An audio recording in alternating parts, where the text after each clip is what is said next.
Show में।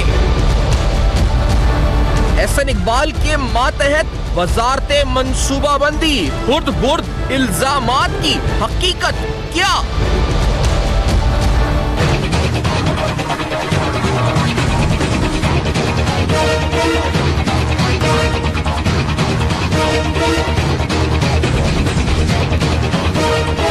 वजारते मंसूबाबंदी के आला ओहदेदार के इंकिशाफात, क्या तहकीकात लाजिम? अहम तरीन मंसूबों के लिए फंड्स का इजरा, क्या खिलाफे कवायद व ज़वाबित? अस्सलाम वालेकुम। पस पर्दा हक़ाइक़ सनसनीखेज़ इंकिशाफ़ात प्रोग्राम बेनकाब में हूँ आपके साथ सैफ़ान खान। इंतहाई अहम सवालात हैं जिनका ताल्लुक वजारत प्लानिंग से है, मनसूबाबंदी, प्लानिंग, डेवलपमेंट, रिफॉर्म्स। और ये सवाल जो है वो टैक्स पेयर मनी का भी है, क्योंकि अगर ट्रिलियंस ऑफ रुपीज़ का PSDP फंड होता है या ट्रिलियंस ऑफ रुपीज़ के फंड्स इस वजारत के पास होते हैं तो उनका इस्तेमाल क्या खिलाफ कवायद व ज़वाबित हो रहा है? अगर वो मेरा और आपका पैसा है, टैक्स पेयर मनी है, तो ये सवाल पूछना बनता है। और अगर वो इल्ज़ामात मीडिया चैनल नहीं, कोई सहाफ़ी नहीं, कोई इस वक्त पॉलिटिशियन नहीं, पॉलिटिशियनों ने भी इल्जामात लगाए PSDP की मिस एलोकेशन या मिस अप्रोप्रिएशन के हवाले से, और वो मैं सुनाऊंगा जो इल्जामात है। लेकिन अगर वो इल्जामात खुद वजारत मनसूबाबंदी का एक 21 ग्रेड का अफसर आकर ऑन एयर मीडिया पर यह बात करे, एक पिटीशन दायर करे इस्लामाबाद हाई कोर्ट में और यह कहे कि नैब इस पर एक्शन ले, यह कहे कि करप्ट प्रैक्टिसेस हो रही है मिनिस्ट्री ऑफ प्लानिंग में, कि उनके खिलाफ कार्रवाई होनी चाहिए, तो फिर वो कितनी अहमियत की हामिल इस वक्त इल्जामात हो जाते हैं? यह बड़ा बुनियादी सवाल है। हमने पिछले प्रोग्राम में आपको बताया था कि डॉक्टर अलीबाद खान साहब जो कि 21 ग्रेड के अफसर हैं वजारत प्लानिंग के, उनके इल्जामात हैं।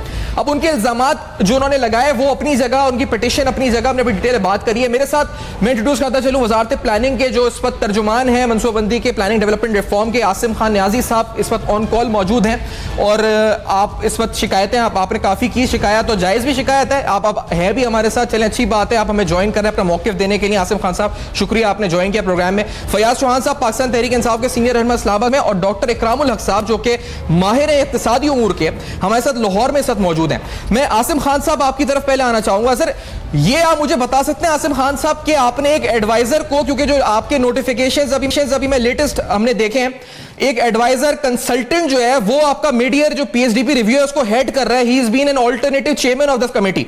वो आप एक कंसल्टेंट को आपने किस तरह से ये अपॉइंट किया, इसके बारे में कुछ वजाहत आपकी वजारत कर सकती है आसिम खान साहब? बिस्मिल्लाहिर्रहमानिर्रहीम। बहुत शुक्रिया सैफान भाई, आपने मुझे मौका दिया अपनी सफाई पेश करने का। इंतहाई बदकिस्मती है कि हमारे अपने ही एक आला अहदेदार की जानिब से जो मामला पहले अदालत में था और वो अब भी सब जुडिस है, उसको टीवी टॉक शो में भी खुद उन्हीं की जानिब से ले आया गया। मुझे इसका और पूरी वजारत को बहुत दुख है। डॉक्टर साहब बहुत ही काबिल एहतराम है हम सब के लिए, और जिस दिन आपका टॉक शो हुआ उससे पहले मगरिब की नमाज उन्होंने हमारे सेक्रेटरी वजारत मनसूबाबंदी जनाब शोएब सिद्दीकी साहब के साथ ही अदा की, और उसके बाद यकदम से जब टेलीविजन देखा तो वो उस वक्त अपनी शिकायत फरमा रहे थे। इस हवाले से अर्ज सिर्फ इतनी है कि 2008 में एस्टेब्लिशमेंट डिवीजन ने कुछ रूल्स मुतारिफ कराए थे।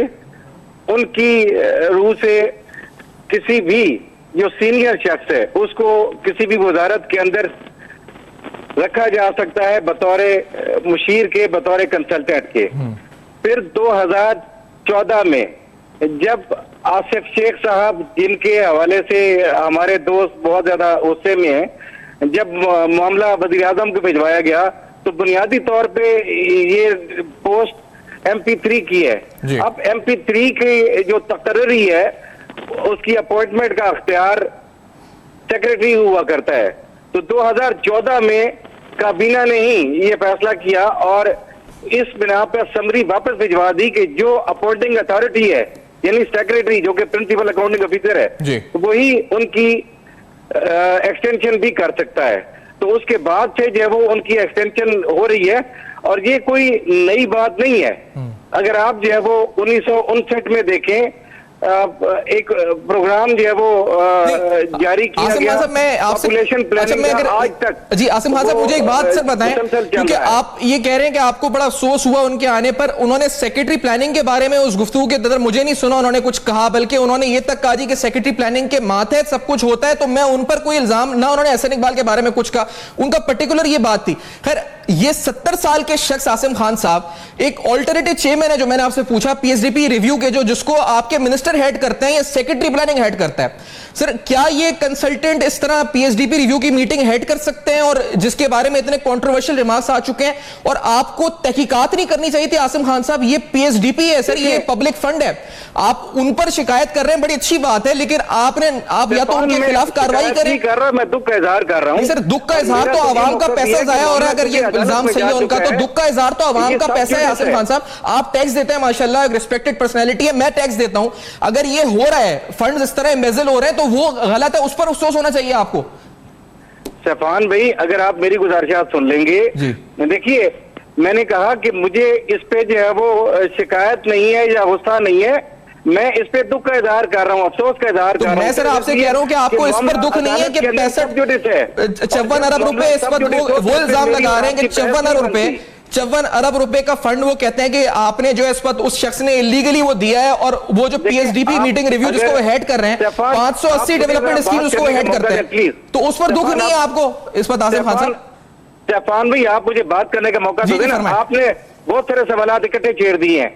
पहला सवाल कि 70 साल उनकी उम्र है, इस हवाले से मैंने आपको हवाला दिया कि 2008 में जो एस्टेब्लिशमेंट डिवीजन है उसने रूल मुतारिफ कराए, और उनकी रूल से वजारत किसी भी रिटायर्ड आला अफसर को कंसल्टेंट रख सकती है, और बाद में उनकी उम्र के हवाले से ये अख्तियार जो है 2013 में कैबिनेट डिवीजन ने इसका अख्तियार वजारत को दे दिया। जो भी वजारत अगर किसी आला ओहदेदार का बतौर मुशीर तकर्रुर करती है, बतौर आपने बता दिया, मैं समझ गया आसिम साहब, लेकिन क्या वो मीटिंग हेड कर सकते हैं जिस मीटिंग के अंदर 21 ग्रेड का अफसर मौजूद है? क्या 20 ग्रेड का अफसर उस मीटिंग को हेड कर सकता है, अहकाम दे सकते हैं? और मीटिंग हेड नहीं करते, मीटिंग सेक्रेटरी हेड करते हैं।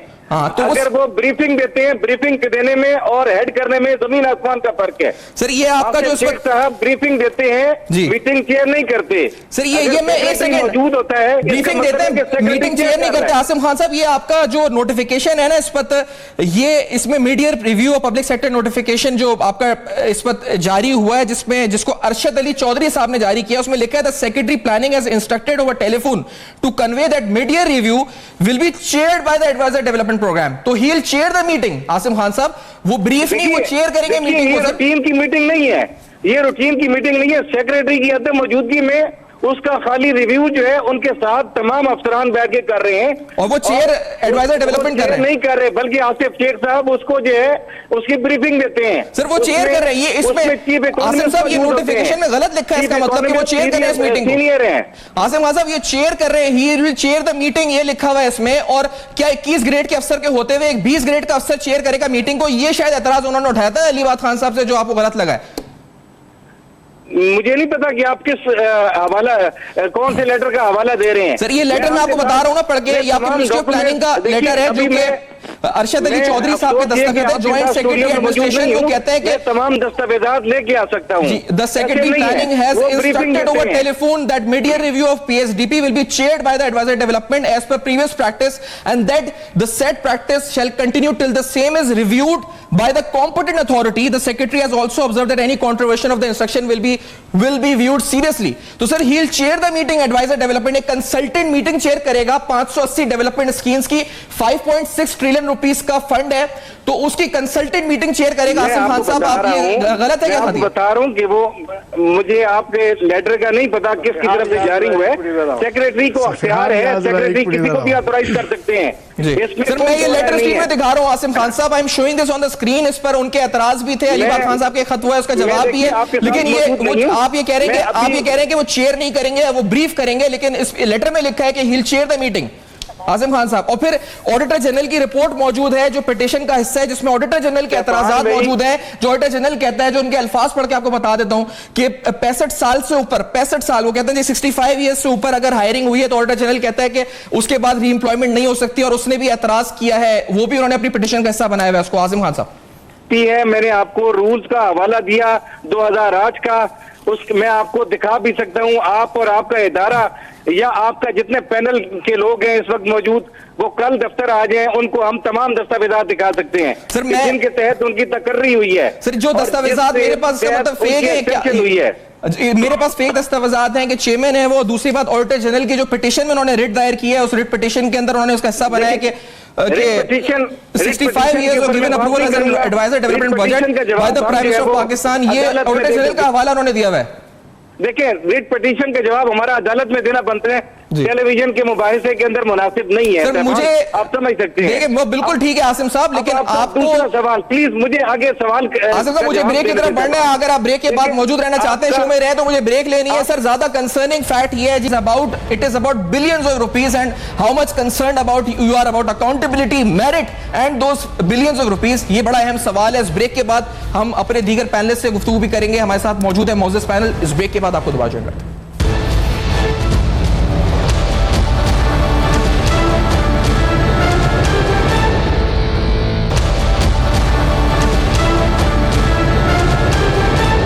ये इनके मुंह के ऊपर एक तमाचा और एक कालक है हमारे रोसो और अरस्तु और अफलातून साहब के जो विजन 2025 का हमें दर्ज देते हैं। अल्लाह पाक बचाए ऐसे विजन 2025 से जिसके तहत ये अकरबा परवरी, ये करप्शन, ये बदयांती और ये टकेमारी जो है वो पाकिस्तान के अंदर परवान चढ़े। तो ये आपने भी बात की 54 अरब की, आपके लीडर ने भी बात की थी। इकरामुल हक साहब, मैं अभी हम क्योंकि अगर स्पेसिफिकली बात करें तो अभी इस वक्त आसिम साहब ने बताया कि वो मार्च 2008 में यानी 2008 में रिटायर होते हैं। उसके बाद उनको कैबिनेट की तरफ से ये इख्तियार दिया जाता है 2013 में कि उनकी जो एक्सटेंशन है, उनकी जो उम्र है, उसका फैसला हो सकता है। आपको ये कितना लॉजिकल, आपको जो आर्ग्यूमेंट कितना लॉजिकल लगता है? जो दोनों तरफ मिनिस्ट्री ऑफ प्लानिंग के अफसरान है, एक तरफ तर्जुमान है जो बात कर रहे हैं, निगेट कर रहे हैं, एक तरफ 21 ग्रेड के अफसर हैं जो बता रहे हैं कि 54 अरब रुपए उनके नजदीक जो है एक इनकॉम्पिटेंट अथॉरिटी ने बगैर अप्रूवल के एक आदमी को बैठाया हुआ है और he is giving those funds. आपके नजदीक कितना अहम इल्जाम है ये, इकराम साहब? दरअसल ये जो मामलात हैं इसको इस नज़र से देखना चाहिए कि जो rules and regulations establishment division भी बनाए उसको हमें आईने पाकिस्तान और कानून की रोशनी में देखना होगा। दरअसल अनीता यूब के केस में, उससे पहले आपने देखा होगा तारक अजीज साहब के केस में और औरिया मकबूल जान के केस में सुप्रीम कोर्ट ने इस बात का सख्त नोटिस लिया कि इस तरह की तकर्रियाँ बगैर उसको पब्लिक जो है एडवर्टीजमेंट किए बेहतरीन लोग ढूंढे बगैर और ट्रांसपेरेंसी से करनी चाहिए। चाहे एडवाइज़र जो आप जिसको री एम्प्लॉय कर रहे हैं उस पर तो सुप्रीम कोर्ट ने सख्त पाबंदी लगा दी थी कि आप किसी को री एम्प्लॉय ही नहीं करेंगे, और जो एडवाइज़र्स हैं उसकी तकर्री भी करते हुए आपको कई बातों का ख्याल रखना था। मैं हैरान हूं कि शायद हमारी मिनिस्ट्रीज़ के लोग किसी सूरत भी सुप्रीम कोर्ट की जजमेंट्स को और कानून को पढ़ने और उसको अपनी जो पुरानी चीज़ें हैं उसको रिवाइज करने को तैयार नहीं है। कैबिनेट ने अप्रूवल दिया था, उनको कैबिनेट ने अप्रूवल दिया था री एम्प्लॉयमेंट का, आप कोर्ट का जजमेंट कोर्ट कर रहे हैं आप, तो ये कॉन्ट्रडिक्टरी नहीं है दोनों बातें इस वक्त? ये जो वो कह रहे हैं और आप जो कह रहे हैं इस वक्त, इकराम साहब, कैन यू एलैबोरेट दिस? जी देखिए, ये जो इन्होंने कहा कि कैबिनेट से अप्रूवल उस रूल की हुई होगी, मगर क्या हर तकर्री के लिए जो इस तरह की हो उसके लिए आपको नहीं चाहिए कि आप पब्लिक में से अच्छे लोगों को चुने और एक मनपसंद आदमी को आप मुसलसल रखे जा रहे हैं और वो जो वहाँ पे कानून की वायलेशन हो रही है मिनिस्ट्री के अंदर उसके ऊपर इन जो जिस शख्स का ये जिक्र हो रहा है, जिनके खिलाफ पटिशन भी आई है, ये इतने कंट्रोवर्शियल हो चुके हैं। क्या पूरे पाकिस्तान में इस मिनिस्ट्री को कोई भी काबिल आदमी नहीं मिलता जो कंट्रोवर्शियल ना हो और जो हुकूमत वक्त के इशारों पर नाचने की बजाय मेरिट के ऊपर फैसले करे? यही तो क्रोनीज़म है, यही तो नेपोटिज्म है जिसकी वजह से हुकूमत ने बेड़ा गर्क किया है कि आप अपनी मनपसंद लोग लगा लेते हैं। आपने देखा होगा कि सुप्रीम कोर्ट में तो FBR के चेयरमैन से लेकर SCCP से लेकर स्टेट बैंक ऑफ पाकिस्तान के सरबराह, नैब के सरबराह, सबके बारे में ये तय पाया कि ये लोग काम करने को बिल्कुल तैयार नहीं है और ये अपने आप को रियासत का मुलाजिम नहीं समझते मगर हुकूमत वक्त का वफादार समझते हैं। दरअसल ये लोग इसीलिए कानून की धज्जियां उखाड़ते हैं कि ये चाहते हैं कि ऐसे लोग हमारे बिल्कुल जेब में हों जिनसे हम जो फैसले चाहे करवा लें, पब्लिक फंड्स को हम आखिरी दिनों में इलेक्शंस पर्पस के लिए इस्तेमाल करें, ये प्री पोल रिगिंग करें और जो भी कानून है, जो भी ज़ाब्ते हैं उनका खुलेआम मजाक उड़ाएं और फिर आकर उनका दफा भी करें। नहीं तो आपके नजदीक ये एडवाइजर जो है डेवलपमेंट बजट के कि इनके पास फाइनेंशियल एडमिनिस्ट्रेटिव कंट्रोल भी है, ये तमाम आप जो फंड्स की बात है, जो इल्जाम अलीबाद खान साहब ने लगाया कि ये 54 बिलियन, अभी आसिम साहब ने कहा, अभी उनसे डिटेल पूछेंगे भी, लेकिन आपके नजदीक क्या is he responsible for all this? इकराम उल हक साहब, ये आप देख रहे हैं ऑडिटर जनरल ऑफ पाकिस्तान कोई छोटा अदारा नहीं है, कॉन्स्टिट्यूशनल पोस्ट है और इतनी बड़ी कॉन्स्टिट्यूशनल पोस्ट है कि उनका काम है कि वो इस तरह के मामलात में जहां मालियाती अखराजात हों उसको जो है उसका जो है वो काउंटेबिलिटी रखें, उसका डिसिप्लिन रखें। उन्होंने इस तकर्री के बारे में क्या कहा है, उनके रिमार्क्स जो इस तकर्री के बारे में या जनरली 65 साल के बाद की तकर्रियों के बारे में हैं, उसको एक मिनिस्ट्री कैसे जो है वो नज़रअंदाज कर सकती है। 2 लगातार आपने देखा कि रिपोर्ट्स आई थी, इससे पहले राजा अशरफ साहब को, पिछले जो वजीर आज़म थे, उनको इस बात पे सज़ा हुई कि उन्होंने जो इस तरह के फंड्स थे उसका अपनी कॉन्स्टिट्यूंसी में इस्तेमाल किया। कितनी दफ़ा और कोर्ट समझाएंगी हुकूमतों को कि आप जो है अपने मामलात में ट्रांसपेरेंसी रखें, कानून के मुताबिक चलें। मैं किसी एक खास हुकूमत का जिक्र नहीं कर रहा, मैं जर्नली पाकिस्तान के अंदर जो फिस्कल मैनेजमेंट है और जो हमारे यहाँ शफाफियत है उसका जिक्र कर रहा हूँ कि हुकूमतें बजाय इन पैसों को अवाम के ऊपर खर्च करने के आप अपने लेजिस्लेटर्स को दे रहे हैं। आप मुझे बताइए 18th अमेंडमेंट के बाद जब हम 3rd ईयर ऑफ गवर्नमेंट की बात करते हैं कि ये काम जो है दरअसल म्यूनसिपल गवर्नमेंट्स का यानी लोकल गवर्नमेंट्स का होना चाहिए, तो फिर हमने सेंट्रलाइज प्लानिंग आपके तो 18th अमेंडमेंट के बाद कॉन्सेप्ट ही नहीं है, बल्कि आपको ऐसी प्लानिंग करनी है, ऐसी पॉलिसी बनानी है जिसमें सारे सूबे और वफाक शामिल हो। आपने सूबों को एक तरफ कर रखा है और फिर ये पैसे आप दे रहे हैं अपने मनपसंद लोगों को कि वो अपनी इलेक्शंस में वहां वोटों को जीत सकें। आप ये पूरी 2 खबरें जिसका जिक्र जो है हम सबको पता है, आप उसको हकायक की नज़र में देखें और फिर उसको रिफ्यूट करें और उसका दिफा मत करें।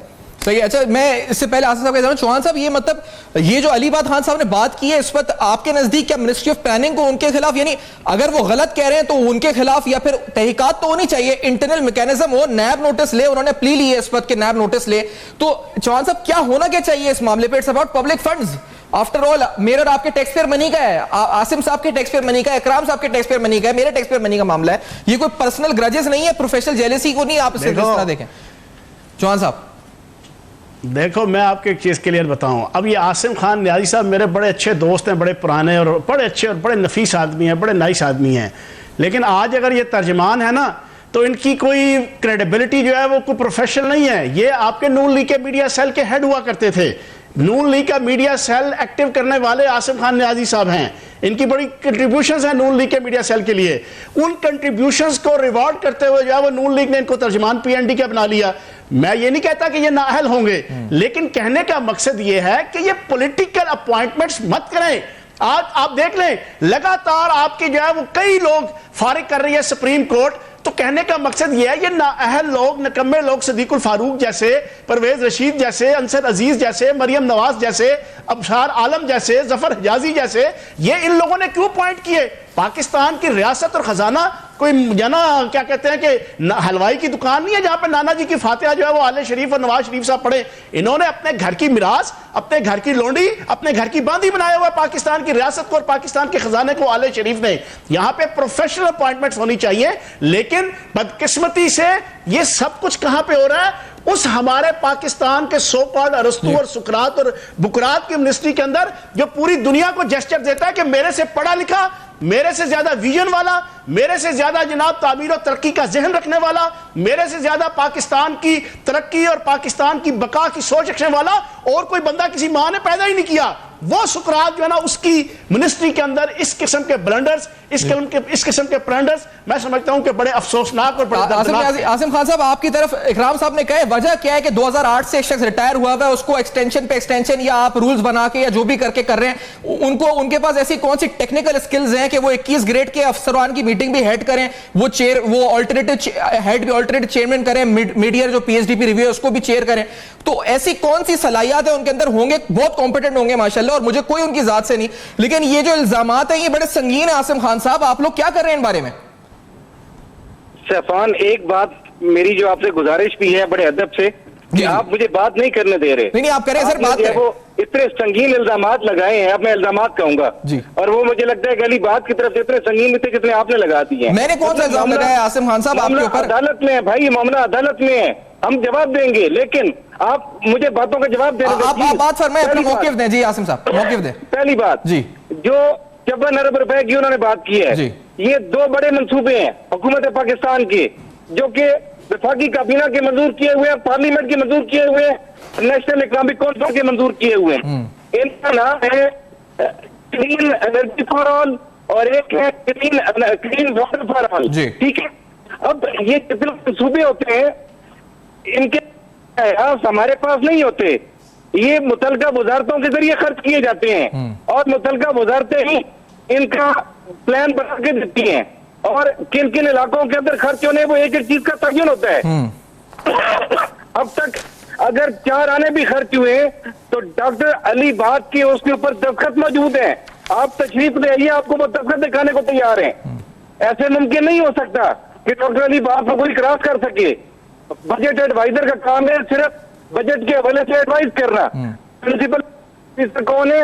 वो हमारे सेक्रेटरी हैं। आसिम साहब मैं आपको बताता हूं, देखें हमारे चीफ इकोनॉमिस्ट मौजूद है। ये अच्छा आपकी बात, क्योंकि आपने कहा ना मौके, आप मुझे बताएं जो sustainable development goal achievement program, दूसरा वाटर फॉर ऑल, तीसरा एनर्जी फॉर ऑल, ये जो मंसूबे आपके पीएसडीपी के हैं उसमें से जो अभी आपने सुना 94 बिलियन जो 2014-15 से जारी हुए अब तक 94%, 90 से 94% सुबह पंजाब के एमएनएस को मिले, और अगर सिंध और उधर भी मिले खैर पख्तूनख्वा में, तो उन एमएनएस को क्यों मिले जो अमीर मुकाम साहब या जो एमएनए नहीं थे अमीर मुकाम साहब उनके हल्के को मिले, या उनको जो आपके राइट थे। तो इनका फाइनेंशियल अप्रूवल, इनका टेक्निकल अप्रेजल आसिम खान साहब वो किसने किया? अली बात खान साहब ने दस्तखत किए, अगर उन्होंने किया उनके खिलाफ कार्रवाई करें। आसिम साहब किसने किया उनका अप्रेजल? मैं कह रहा हूं कि पार्लियामेंट से बड़ा इदारा वजारत मंसूबाबंदी नहीं है। आप ऐसे सवालात पार्लियामेंट से करें। पार्लियामेंट के मंजूर किए हुए मंसूबे हैं जी, पार्लियामेंट ने उनके आसिम साहब एक सेकंड रुके, और पार्लियामेंट से मंजूर किए हुए मंसूबे सर आप ऑथराइज तो आप कर रहे हैं ना इस वक्त आसिम खान साहब, you are authorising, planning commission authorise नहीं कर रहा उनको। मंजूरी के बाद, नेशनल इकोनॉमिक काउंसिल की मंजूरी के बाद हम नहीं होते रोकने वाले। मुतलका वजारत हमसे फंड मांगती है और हम फंड देने के पाबंद हैं, हम ऑथराइज करते हैं। आप ऐसे सवालात मत करें जो हमारा मैंडेट नहीं है। अच्छा मैं आपसे सवाल कर रहा हूं ना, मैं आपसे सवाल कर रहा हूं, मैं आपसे सवाल कर रहा हूं आसिम साहब, वो कायदे जो इस वक्त हिज़्ब इख्तिलाफ हैं, खुर्शीद शाह साहब, वो सवाल खुर्शीद शाह साहब ने भी उठाया है, असेंबली के फ्लोर पे उठाया है कि सारे फंड्स वहां क्यों जा रहे हैं। वो सवाल इमरान खान ने भी उठाया है, सिर्फ वो सवाल वो सब उठा रहे हैं कि आखिर ये क्या हो रहा है। मेरी बात का जवाब नहीं दे रहे हैं। मुझे फिर ब्रेक लेनी है इस वक्त आसिम खान साहब, सॉरी, इस ब्रेक के बाद आते हैं, इस ब्रेक के बाद I have to take a very short after this break, गुफ्तगू बात जारी रखते हैं।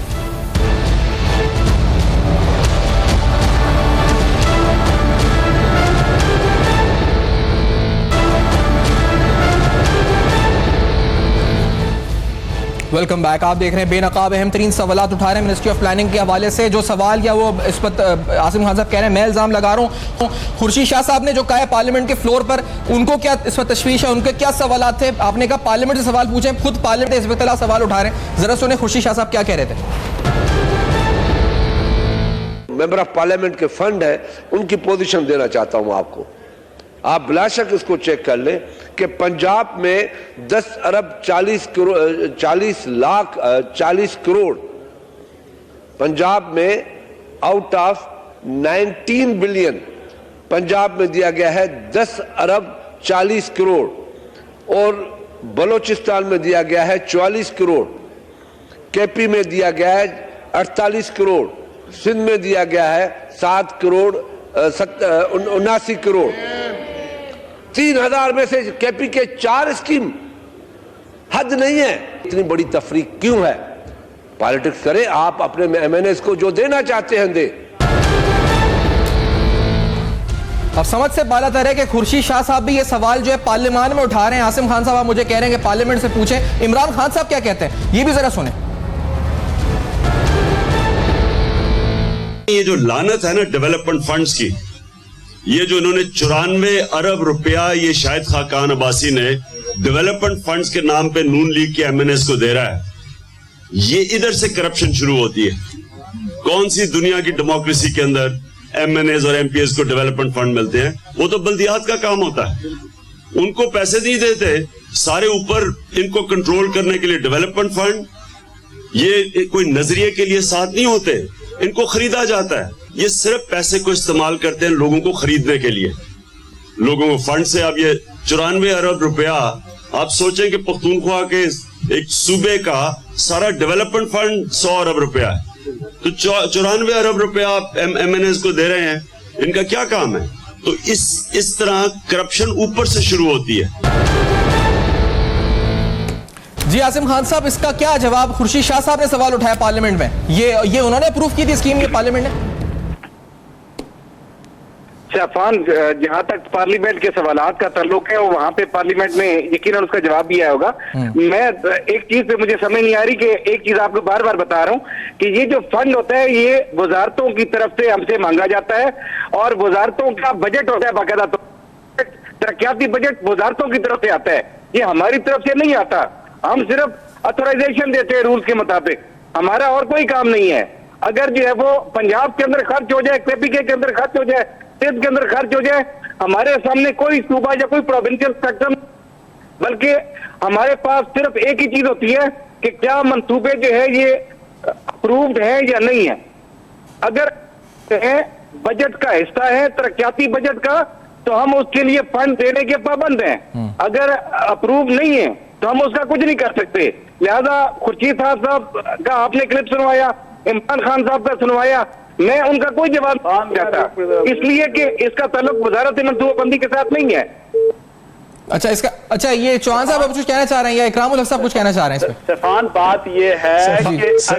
बात ये है कि अगर 11 अरब रुपया एक पंजाब के अंदर खर्च हो रहा हो, 44 करोड़ सिर्फ KPK में, 60 करोड़ सिर्फ आपका सिंध में, 30 करोड़ सिर्फ आपका बलोचिस्तान में, तो जनाबे वाला PND के मिनिस्टर जो है वो इतनी पावर, इतना इख्तियार, इतना इखलाक, इतना किरदार, इतनी एथिक्स, इतनी वैल्यूज, इतनी क्रेडिबिलिटी, इतनी शर्म, इतनी हया तो रखता है ना कि अपने वजीर आजम को कहता है जनाबे वाला ये इक्वालिटी नहीं है, ये मसावात नहीं है, ये इंसानियत नहीं है, खुदा का वास्ता बैलेंस करें। अगर 10 अरब इधर दे रहे हैं तो 10 अरब KPK को भी दें, और KPK में जाके जो है वो मुर्ग की तरह ऊंचा मुंह करके बांगे तो बड़ी देते हैं नवाज शरीफ साहब कि तरक्की नहीं हुई। हकीकत यह है कि आप कोई पैसा लगाने को तैयार ही नहीं है वहां पे KPK को जायज फंड देने को तैयार ही नहीं है, KPK के जायज हक देने को तैयार ही नहीं है, सिर्फ इमरान खान की जेलसी में, तहरीके इंसाफ की नफरत में। तो जनाबे वाला मेरी पाकिस्तान के अरस्तु,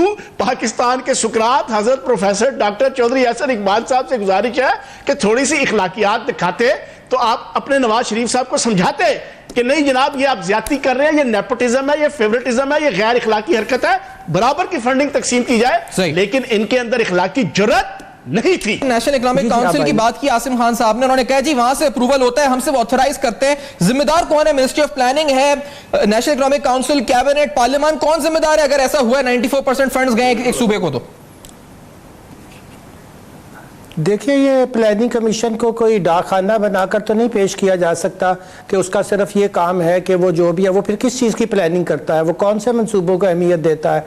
क्या उसका काम ऐसे मंसूबों को अहमियत देना है जिससे पाकिस्तान की तरक्की हो, जिसमें सारे सूबों को साथ लेकर चला जाए, या मन मर्जी के मंसूबों को लिया जाए? पार्लियामेंट तो एक लमसम बजट जो होता है जिसको हम डेवलपमेंट बजट कहते हैं वो पास कर दे। अब निटी गिटी में कौन से जो मंसूबा जात हैं, अब यहाँ ये पोर्ट्रे करने की कोशिश की जा रही है कि जो प्लानिंग कमीशन है उसका काम तो बस एक पोस्ट ऑफिस का सा है जहाँ वजारतों से आ गया। अब उसकी फिजिबिलिटी किसने देखनी है, मंसूबे की जो वाइबिलिटी है किसने एग्जामिन करनी है? क्या बाकी वजारतों को?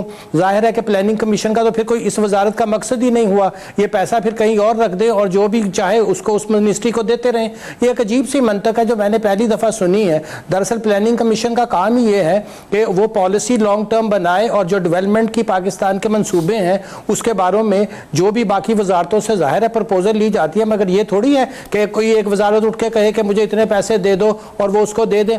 यहाँ जो डाइवर्शन ऑफ फंड की बात हो रही है 54 बिलियन की, वो खास पॉलिटिकल पर्पसेस के लिए हो रही है। उसको उलझाने के लिए ये कहा जा रहा है कि नहीं जनाब वो मामला मुख्तलिफ है, ये तो बस सूबों ने मांगा, ये तो जनाब बस उन्होंने मांगा मिनिस्ट्रियों ने और हमने दे दिया। बात यूँ नहीं है। आपने ये इस बात के लिए आंसरेबल है कि ये 54 बिलियन जिसका जिक्र हुआ है ये क्यों जो है एक स्पेसिफिक लेजिस्लेटर्स के एरिया के लिए दिया गया है, और इसमें डिस्क्रिमिनेशन इस अंदाज में की गई है कि मुस्लिम लीग नून के लोगों को या तो नवाजा गया है और या उन लोगों के इलाकों में दिया गया है जहां दूसरे मुखालिफ लोग जो हैं इससे फ़ायदा उठा सकें। मैं नहीं समझता कि प्लानिंग कमीशन इस तरह से अपनी जिम्मेदारी से ओहदा बरा हो सकती है जैसा कि कोशिश की जा रही है।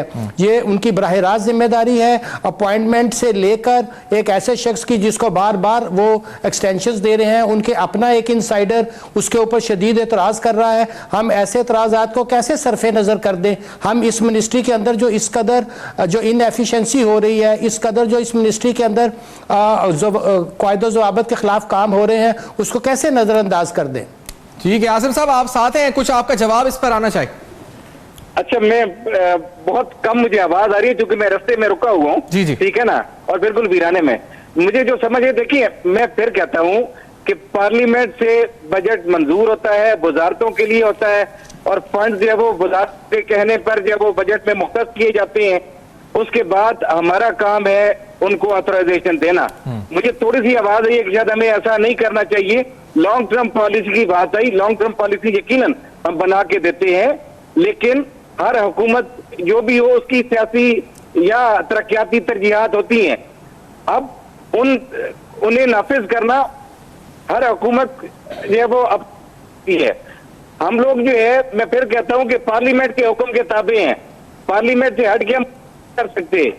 हमारी वजारत जो है, एक वजीर जाहिर बात है कैबिनेट का मेंबर है, मुंतखब पार्लियामेंटेरियन होता है, लिहाजा उनकी जो है वो हम खिलाफवर्जी नहीं कर सकते अहकामात की। बाकी जहां तक आप लोगों ने इसका लेटर का एक हवाला दिया, मैं सिर्फ इतनी सारी बात करूं कि क्या ये वायोलेशन नहीं है हमारे सरकारी खतूत जो कि कॉन्फिडेंशियल होते हैं उनको स्क्रीन के ऊपर लेके आना, चाहे आपके करें चाहे कोई लेके आए। आसिम साहब, ये हम लोग जो है वो सरकारी खतूत पे आपको वायलेशन लग रही है। 54 अरब रुपए वो इल्जाम लगा रहा है शख्स के, इलीगली आप अप्रूव कर रहे हैं, उस पर वायलेशन नहीं लग रही। आसिम साहब, मैं बड़ा इस पर सर पकड़ के बैठा हूं, जरा आपके ख्यालात बदल गए हैं वजारत में आने के बाद।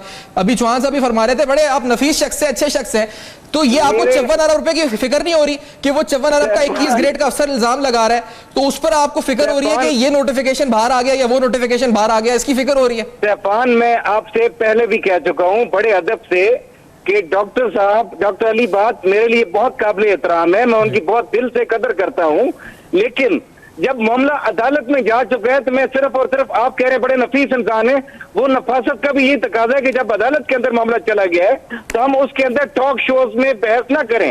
ये मामला जो अदालतों में चले जाते हैं, जब यहाँ पे आके मामला सब जुडिस हो जाए, यहाँ पे टॉक शो की जीनत नहीं बनाना चाहिए। सर, मैं टॉक शो की जीनत बना रहा हूं उनके इल्जाम को कि 54 अरब रुपए कौम का, वो कहते हैं कि गलत हाथों के जरिए गया है, वो क्या आपको नहीं लगता कि वो नेशनल इंपॉर्टेंस का इशू है? 54 बिलियन रुपीस। क्या यहाँ पे मैं बैठ के इस वक्त ये बातें करूं कि जो है कि आपकी हुकूमत या आपकी जो पॉलिसी है नून लीग की, उस पर बातें करूं कि वो मुझे क्यों निकाला, या ये बातें करूं बैठ के आसिम खान साहब? तो ये तो फिर सर मैं फिर यहाँ पे बैठ के फिर हम ये सब छोड़ देते हैं, हम ये कहते हैं कि हम टैक्स पेयर मनी पर, नेशनल इंपॉर्टेंस के इश्यूज पर बात ही नहीं करते। फिर आसिम साहब, लेट्स फिनिश इट ओवर यार। हम वजारत जो है वो कोई सियासी इदारा नहीं है, हम उसका अदालत के अंदर जवाब देंगे और जितने नुकसान उन्होंने उठाए हमारी जिम्मेदारी है। चले, मैं शुक्रिया अदा करता हूँ, मैं टाइम साहब पहुंच गया। आसिम खान साहब, चौहान साहब, फीडबैक आप लिख लो कीमत ट्विटर पर, देखते रहेगा। अब तक अपना बहुत ख्याल रखिए।